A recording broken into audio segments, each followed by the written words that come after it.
Authority is an identifiable political entity and a group of people who have currency। इसी के खोल में लोग भारत आने लगे और दोबारा से यूरोपीय कंपनियां जो थी उनका व्यापार शुरू हुआ।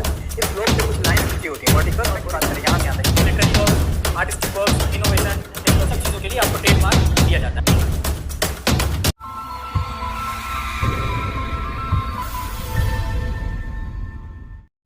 हेलो फ्रेंड्स, कैसे हैं आप लोग? उम्मीद कर रहा हूँ सभी लोग अच्छे होंगे, पढ़ाई कर रहे होंगे और जो भी आपके स्टेट गवर्नमेंट के रूल्स और रेगुलेशन हैं उनको फॉलो कर रहे होंगे। ब्रिटिशर्स में 2 पार्ट हमने कंप्लीट कर लिया था। आज लास्ट पार्ट है और आई थिंक 89 तक का देख लिया, 1689 तक का हमने टाइम पीरियड देख लिया था। आज 1690 से शुरू करना और इसको कंप्लीट करेंगे 1690। तो शुरुआत करते हैं 1690 से। बहुत इंपॉर्टेंट डेट है। क्यों इंपॉर्टेंट है? क्योंकि इससे कई डेट्स जुड़ी हुई हैं। सबसे पहला टाइम पीरियड देखिएगा, इसमें एक ज़मींदार है। क्या ज़मींदार बोला? बंगाल का नवाब। बंगाल का नवाब कौन है इस समय? इब्राहिम खां। ये बंगाल का नवाब है। क्या करता है ये अंग्रेज़ों को निमंत्रण देता है। अंग्रेज़ों को निमंत्रण दिया है, इनकी खातिरदारी वगैरह किया है। ठीक है। इसके बाद से 1690 में ही आपको दूसरी डेट मिलेगी। 1690 की दूसरी डेट आपको मिलेगी। ये डेट है आपका एक ज़मींदार, सॉरी यहाँ से ज़मींदार का देखेंगे बट एक और फैक्ट देखते हैं। ये पास सूता नदी में किला बनवाया जाता है।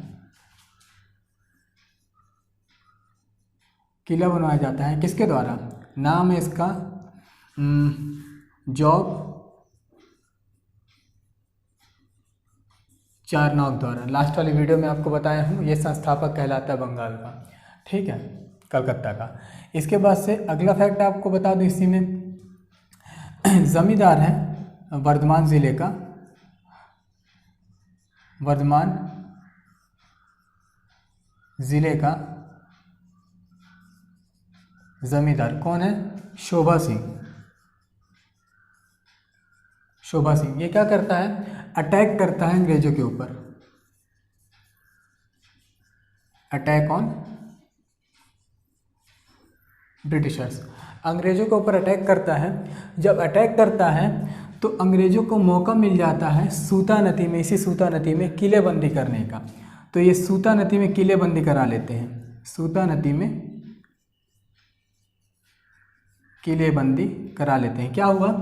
जब ये अटैक करने गया तो अंग्रेज़ों ने डिसाइड किया कि ठीक है, ये अटैक करने दो इसको। हम लोग कुछ लोग आधे बट करके, आधे लोग इसके युद्ध में इन्वॉल्व हो जाते हैं, इसको बिजी रखते हैं, और कुछ लोग क्या करते हैं, निकल जाते हैं और सूता नदी में किलेबंदी कराते हैं। याद रखना, यहाँ पास किला बना है और यहाँ किलेबंदी हुई है, मतलब यहाँ पर बिल्डिंग तैयार हो गई है और यहाँ पर बाउंड्री उसकी तैयार हो गई है। ठीक है। तो और ये टाइम पीरियड कब का है? ये टाइम पीरियड आपका 1696 का, सॉरी 94 लिख रहा हूँ, 1696 का टाइम पीरियड है। 1696 में किलेबंद कोठी बन गई और इस किलेबंद कोठी का नाम क्या रखा गया? तो नाम बता देता हूँ। उसका नाम रखा गया फोर्ट विलियम या विलियम फोर्ट, जो बोलना चाहें आप लोग। और ये नामकरण कब हुआ है? 1697 में। और यहाँ का प्रथम प्रेसिडेंट बनाया गया है, प्रथम प्रेसिडेंट बनाया गया है चार्ल्स आयंगर को प्रथम प्रेसिडेंट बनाया गया है। इसके बाद एक अंतिम फैक्ट इसी से जुड़ा हुआ देख लेते हैं। क्या फैक्ट है वो? बंगाल का एक सूबेदार है, बंगाल का सूबेदार।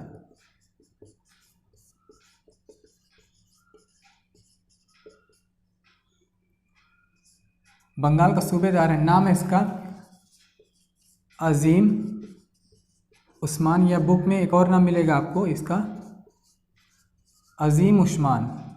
ठीक है, अजीम उस्मान, सॉरी।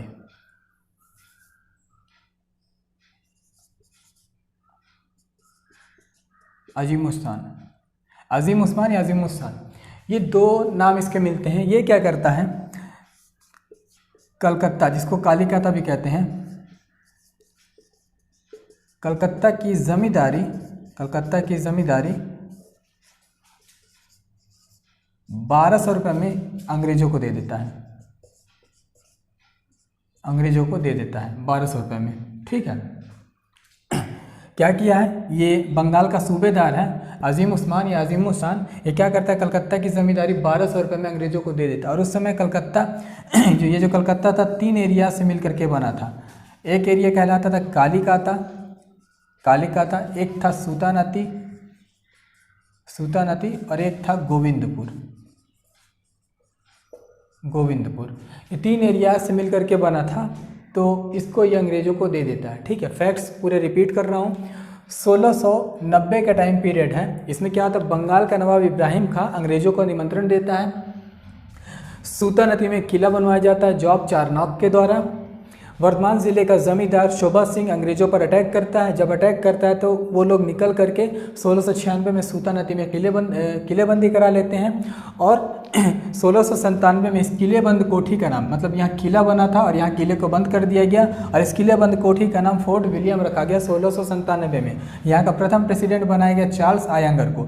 अंतिम फैक्ट इस यहाँ का 1600 बंगाल का सूबेदार है अजीम उस्मान या अजीम उशान। ये कलकत्ता की ज़मींदारी 1200 रुपये में अंग्रेज़ों को दे देता है। और उस समय कलकत्ता 3 एरिया से मिलकर के बना था, स्वयं कालिकाता, सूतानदी और गोविंदपुर। स्क्रीनशॉट ले लीजिए। ये जो आपकी लास्ट वीडियो चल रही है ना, बहुत ही ज़्यादा इंपॉर्टेंट है। क्यों? क्योंकि अब डायरेक्ट हम आने वाले ईस्ट इंडिया कंपनी पे। अब देखिए ईस्ट इंडिया कंपनी के बारे में क्या बताना चाह रहा हूँ। 1694 का टाइम पीरियड याद रखिएगा। 1694, वहाँ 96, 96, 97, इससे पहले वाली अभी स्क्रीनशॉट जो आप लिए उसमें बताया था। क्यों? क्योंकि डेट्स आपस में लिंक थी, 90, 96 और 97। 94 थोड़ा सा अलग है। देखिए 94 और एक शब्द याद रखिएगा,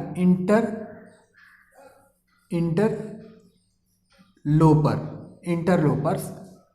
ठीक है, अब क्या है ये, 1694 तक जो व्यापार की परमिशन थी इंटरलोपर्स को थी।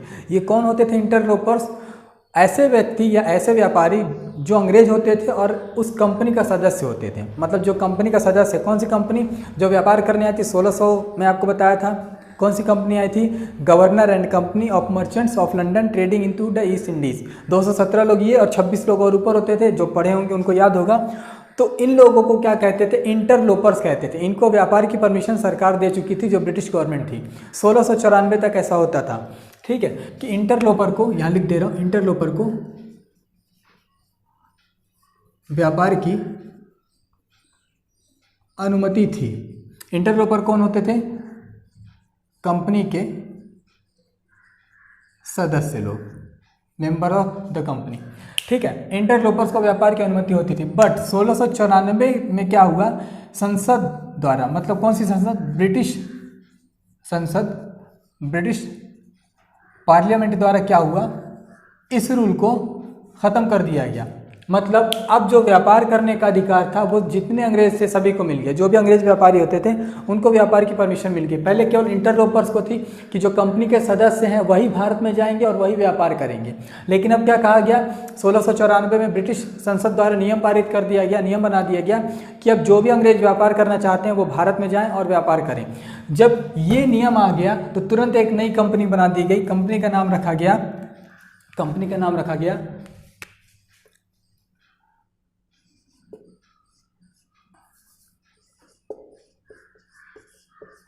English company trading in the east. ये कंपनी का नाम रख दिया गया। ये नई कंपनी बनी थी, आदेश के बाद ये नई कंपनी बन गई। इससे पहले वाली बता चुका हूँ आप लोगों को। जब ये कंपनी बनी तो इस कंपनी को विशेषाधिकार दिलाने के लिए, मतलब इसको भी कुछ मोनोपोली मिल जाए, कुछ विशेषाधिकार मिल जाए, तो विशेषाधिकार दिलाने के लिए एक व्यक्ति है, नाम है इसका विलियम नॉरिश।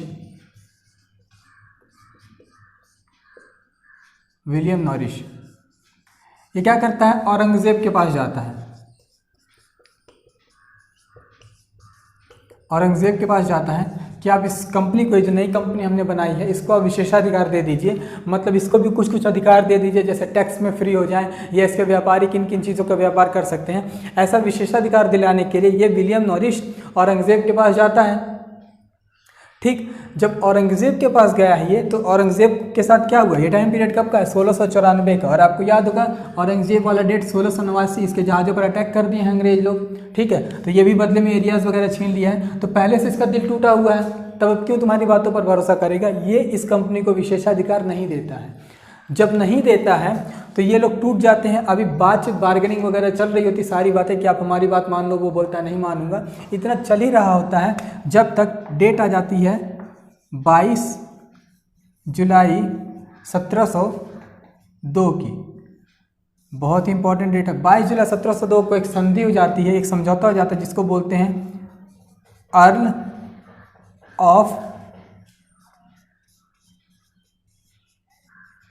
ऑफ गोडोल्फिन की संधि या समझौता या नियम, जो बोलना चाहो। अर्ल ऑफ गोडोल्फिन की संधि हो जाती है, और इसमें क्या कहा गया, जो पुरानी कंपनी थी,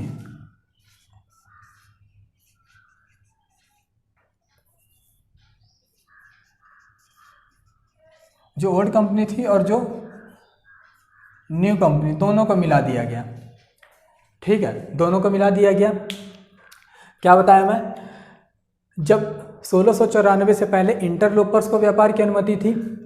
1694 में इंटरलोपर कौन कहलाते थे, कंपनी के जो सदस्य होते थे। 1694 में नियम पारित किया ब्रिटिश संसद के द्वारा, और इंटरलोपर वाला जो कंसेप्ट चलता था उसको ख़त्म कर दिया।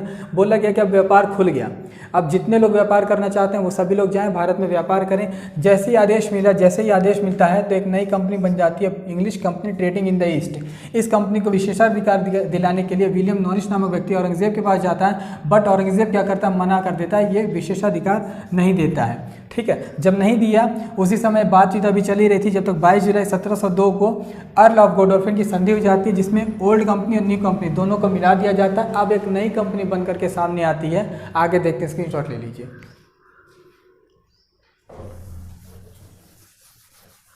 तो पुरानी कंपनी कौन सी थी, 1600 का याद होगा, एक्ट उसमें बनी थी, वो 31 दिसंबर 1600 को सिग्नेचर वगैरह हुआ। तो वो कंपनी थी governor and company of Merchants of London trading into the east Indies. ये पुरानी कंपनी थी। नई वाली अभी कौन सी बनी, English company trading into the east Indies. ये दो कंपनियां, दोनों को मिला दिया गया, यूनाइट हो गई, तो कंपनी का नाम क्या हो गया, द यूनाइटेड कंपनी। शुरू का थोड़ा सा नाम बदल दिया गया, बस और कुछ नहीं।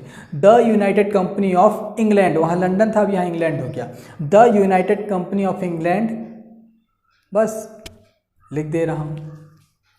ठीक, तो जो ओल्ड और न्यू दोनों कंपनी को मिला करके जो कंपनी बनी, उसका नाम रखा गया द यूनाइटेड कंपनी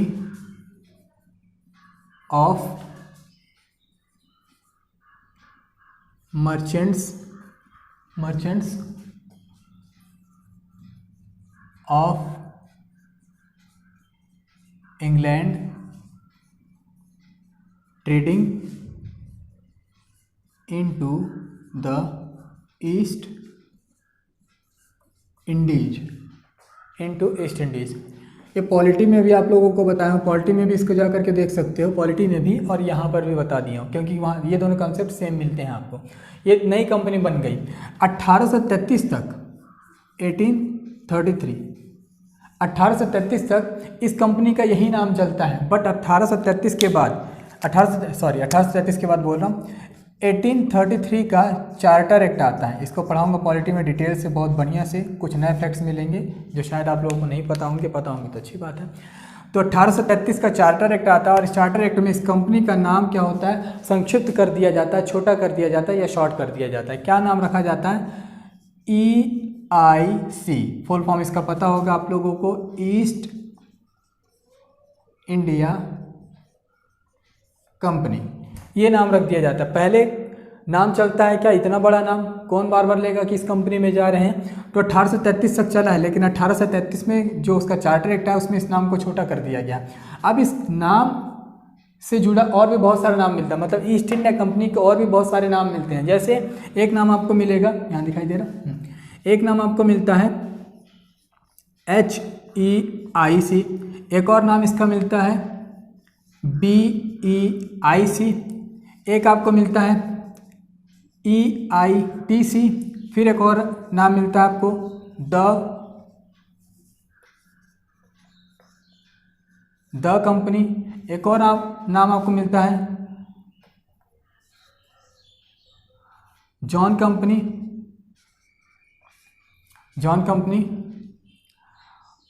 और एक और नाम आपको मिलता है कंपनी बहादुर। इतने सारे नाम पहले इस ईस्ट इंडिया कंपनी के थे। फुल फॉर्म बता दे रहा हूँ, इसमें EIC और EIC और EIC ये सब कॉमन है। जो नए शब्द मिल रहे हैं, ये H मिला है आपको, तो इसका मतलब होता है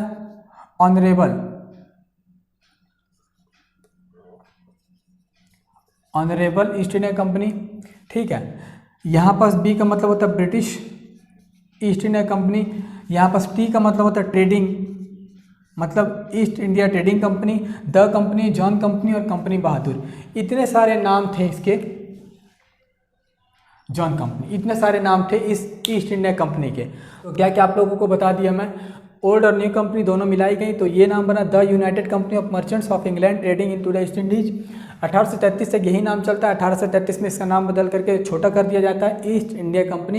इसका बहुत सारा नाम में हमको मिलता है, जैसे HEIC honourable east India company, BEIC British east India company, EITC मतलब trading east India company, the company, John company या कंपनी बहादुर। इतने सारे नाम इसको मिलते हैं, स्क्रीनशॉट ले लीजिए।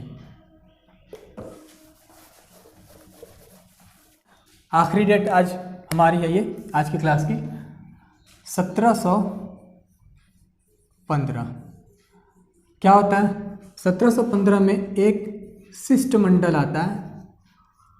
शिष्टमंडल का मतलब कुछ पादरी और कुछ अंग्रेज मिल करके ग्रुप बना करके भारत में आते हैं, उसको कहते हैं शिष्टमंडल। इसके आने का उद्देश्य क्या था, ऑब्जेक्टिव क्या था इसका उद्देश्य क्या था, उद्देश्य था कलकत्ता के पास 30 गांव प्राप्त करना। इसका उद्देश्य था कलकत्ता के पास 30 गांव प्राप्त करना। तो ये जो शिष्टमंडल आया था, ये अध्यक्षता में आया था जॉन शर्मन की। जॉन शर्मन ये अध्यक्ष था, अध्यक्षता में जॉन शर्मन की आया था। और इसी शिष्टमंडल में एक सर्जन भी था, एक डॉक्टर भी था, जिसका नाम था डॉक्टर विलियम हैमिल्टन। ये डॉक्टर का नाम था। अब क्यों ये सब बताया मैं, तो ये जो शिष्टमंडल था ये आता है मुगल दरबार में, मुगल दरबार में आता। और उस समय शासक कौन है, उस समय शासक है, दिखाई दे रहा, फर्रुखसियर। उस समय जो शासक है फर्रुखसियर है, इसको तकलीफ थी, मतलब बीमारी हो गई थी, कहा जाता बीमारी हुई थी, कुछ लोग कहते फोड़ा वगैरह हो गया था। तो जो भी हुआ हो, डॉक्टर विलियम हैमिल्टन इस फर्रुखसियर का इलाज कर देता है। जब इलाज करता है, ये जब इलाज किया फर्रुखसियर का, तो फर्रुखसियर हो गया ठीक। और ठीक हो तो ऑब्वियस सी बात है, जब कोई बीमारी से ठीक होगा तो खुश हो जाएगा। जब खुश हो गया तो ये क्या करता है, अपने अधिकारों का गलत फ़ायदा उठाता है। गलत फ़ायदा उठा करके क्या, इस कंपनी को, मतलब जो शिष्टमंडल आया था, इसको कुछ विशेषाधिकार दे देता है। क्या विशेषाधिकार देता है, इनको चुंगी और करों से मुक्ति दे देता है कि चुंगी और कर नहीं लूँगा। दूसरा क्या बोलता है,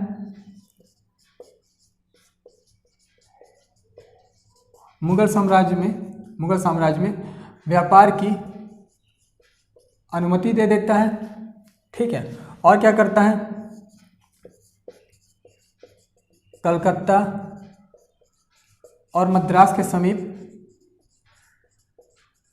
ज़मीन और गांव वगैरह दे देता है। जो ये चाह रहे थे, उद्देश्य था इनका कलकत्ता के पास 30 गांव को प्राप्त करना। यहाँ मद्रास और कलकत्ता दोनों जगह के मिल गए। और क्या होता है, बम्बई में जो टकसाल थी, वहाँ से कुछ सिक्के जारी होते थे, तो सिक्कों को मुगल मान्यता दे देता है कि मतलब अब ये सिक्के आप चला सकते हो विथ माई परमिशन, ठीक है, इतने सारे काम किया। तो एक व्यक्ति है, अंग्रेजी व्यक्ति है, नाम है इसका ऑर्म, इसका नाम है। तो ऑर्म क्या बोलता है, इस जो अधिकार पत्र था इसको कंपनी का महाधिकार पत्र कहा है, महाधिकार पत्र या और इसको अच्छे से बोलना चाहें तो मैग्ना कार्टा कहा है, कंपनी का मैग्ना कार्टा कहा है इसने। ठीक है, तो क्या क्या फैक्ट मैंने बता दिया आप लोगों को। 1715 में शिष्टमंडल आता है, इसका उद्देश्य होता है कलकत्ता के पास 30 गांवों को प्राप्त करना। ये शिष्टमंडल जॉन शर्मन की अध्यक्षता में आता है और उसमें एक सर्जन होता है जिसका नाम है डॉक्टर विलियम हैमिल्टन। ये आता है और मुगल दरबार में आते हैं। उस समय जो मुगल शासक का फारूक सियर है उसका इलाज करते हैं। इलाज होता है तो खुश हो जाता है। खुश होकर के क्या करता है, चुंगी और करों से मुक्ति देता है। चुंगी मतलब रोड टैक्स से एक तरह से लाने ले जाने पर जो टैक्स लगता है उसको कहते हैं। जो नॉर्मल इनकम टैक्स वगैरह होता है तो उससे मुक्ति दे दिया। बोला कि मुगल साम्राज्य में आप जहाँ भी चाहो वहाँ व्यापार कर सकते हो, मतलब सुनहला फरमान जो शुरू में बताया था और निशान बताया था उनसे भी एक्स्ट्रा काम कर दिया ये। ठीक है, कलकत्ता और मद्रास के समीप ज़मीन और गांव दे देता है। साथ में जो बम्बई से सिक्के जारी होते थे, जो अंग्रेज वगैरह जारी कर रहे थे, उनको ये मान्यता दे देता है कि अब हमारे भी सिक्के चलेंगे, तुम्हारे भी चलेंगे, कोई दिक्कत वाली बात नहीं है। तो एक व्यक्ति है और महोदय, और जिसका नाम है ऑर्म, वो क्या बोलता है, कंपनी का महाधिकार पत्र, इस पूरे अधिकार पत्र को क्या बोलता है, ये कंपनी का महाधिकार पत्र है या Magna carta. Magna carta polity में पढ़ाऊंगा आप लोगों को। ठीक है, ये आपका पॉलिटी बोल रहा हूँ। मॉडर्न हिस्ट्री का जो अंग्रेजों वाला पार्ट था वो कंप्लीट। स्क्रीनशॉट ले लीजिए, फिर आगे लिख देता हूँ। ये आप लोगों का कंप्लीट हो गया। एक दो फैक्ट और याद रखिएगा। जो ये ईस्ट इंडिया कंपनी है ना, उसकी स्थापना के समय अकबर का शासनकाल था। अकबर का शासनकाल था, लगभग 1600 की बात कर रहे हैं, क्योंकि कंपनी की स्थापना 1600 में हो रही है। और जब अंग्रेज आ रहे हैं, अंग्रेजों के आगमन के समय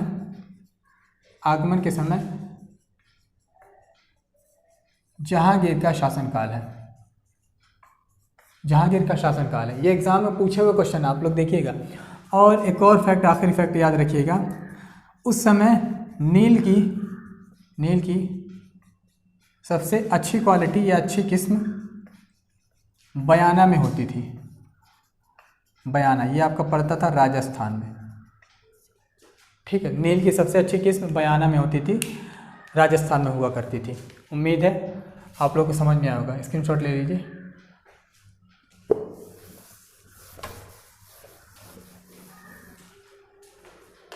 ठीक, तो उम्मीद कर रहा हूँ जितना पढ़ाने में मैं दिल से पढ़ाया उतना दिल से आप लोग पढ़ाई भी करोगे और आप लोगों को समझ में भी। उम्मीद कर रहा हूँ कि आप लोगों को सारी चीज़ें समझ में आई होंगी, कहीं कोई डाउट नहीं होगा। और अगर डाउट होता है तो प्लीज़ कमेंट करिएगा, पूछिएगा, डाउट क्लियर करा दिया जाएगा। बट अगर अच्छा लगता है, कुछ समझ में आया हो तो प्लीज़ सपोर्ट भी करिएगा। Thanks a lot, bye, take care. मिलते हैं अगले वीडियो में।